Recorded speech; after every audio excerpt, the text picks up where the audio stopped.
గడప గడపలో మహానాడు ఘనంగా అయితే రెండో రోజు కొనసాగుతుంది. ప్రస్తుతం మనతో పాటు కొల్లు రవీంద్ర గారు ఉన్నారు. సార్, రెండో రోజు కూడా లక్షలాది మంది కార్యకర్తలు తరలి రావడం జరిగింది. అది కూడా ఈసారి గతంలో మహానాడికి ఈ మహానాడికి ఒక ప్రత్యేకత కూడా చోటు చేసుకుంది. అది కడపలో పెట్టడం ఎలా చూస్తారు?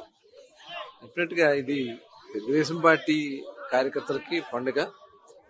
ఈ మహా పండుగని మేము అన్న నందమూరి తారక రామారావు గారి పుట్టినరోజుని వేడుకగా చేసుకుంటాం. ఇది పార్టీ స్థాపించిన దగ్గర నుంచి ఇది సంప్రదాయం వస్తా ఉంది. ఫస్ట్ టైం కడపలో ఈ కార్యక్రమం నిర్వహించుకోవడం చాలా ఆనందంగా ఉంది.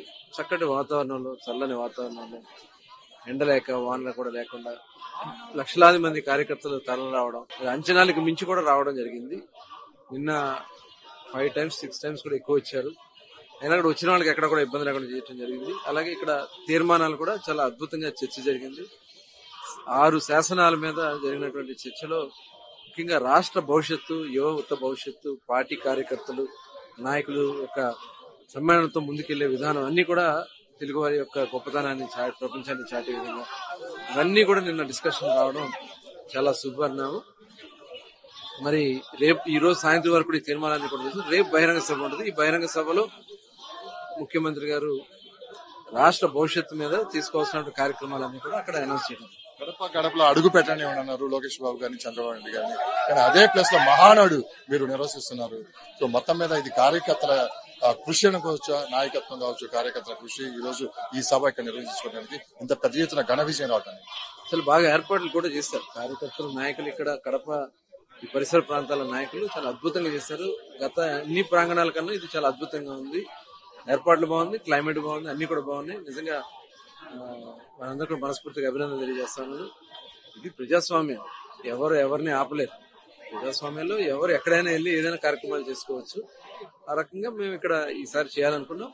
దీనికి అందరూ సహకరించారు, కార్యకర్తలు కూడా సహకరించారు. పెద్ద ఎత్తున విజయవంతం. రెడ్ బుక్ రాజ్యాంగం నడుస్తుంది. రాబోయేది మా ప్రభుత్వం.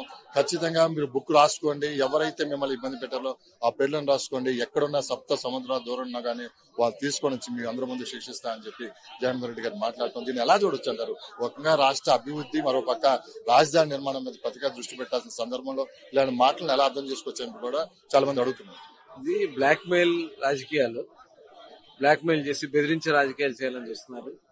తప్పు చేసి తప్పించుకోవాలని ప్రయత్నం చేయటం, తప్పు చేసిన వాళ్ళ మీద విచారణ చేస్తామంటే దాన్ని బెదిరించడం, అధికారులు బెదిరించడం, ఇది ప్రజాస్వామ్యంలో ఎవరు శాశ్వతం కాదు. ఇది దుర్మార్గాలు చేశారు, తప్పులు చేశారు కాబట్టి 151 నుంచి 1111 స్థానాలకి ప్రజలు మీకు భూస్థాపితం చేశారు. ఇవాళ ఇదే రకమైనటువంటి సమయం కొనసాగిస్తే మీరు జీరోకి వెళ్ళిపోతారు. దాంట్లో అనుమానం లేదు. మేమైతే ప్రజాస్వామ్యబద్ధంగానే పూర్తిగా విచారణ చేపిస్తాం.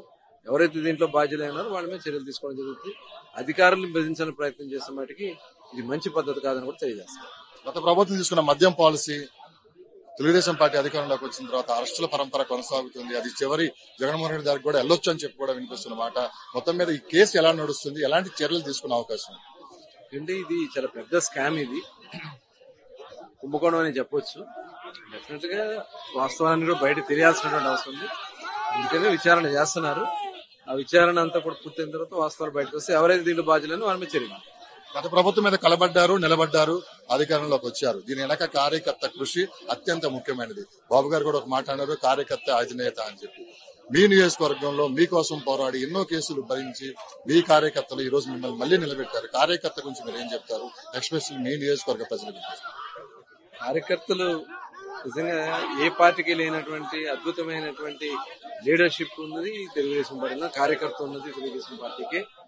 ఇవాళ మచిలీపట్నం నియోజకవర్గంలో నన్ను పూర్తిగా రాజకీయాల నుంచి చేయాలనే ఉద్దేశంతో నా మీద ఒక అపనింద వేసి నిందితుడిగా ఒక హత్య కేసు పెడితే కార్యకర్తలు, నాయకులు తోడుగా ఉన్నారు, మా కుటుంబానికి తోడుగా ఉన్నారు. చంద్రబాబు నాయుడు గారు కూడా మాకు ఆత్మస్థైర్యాన్ని కల్పించారు.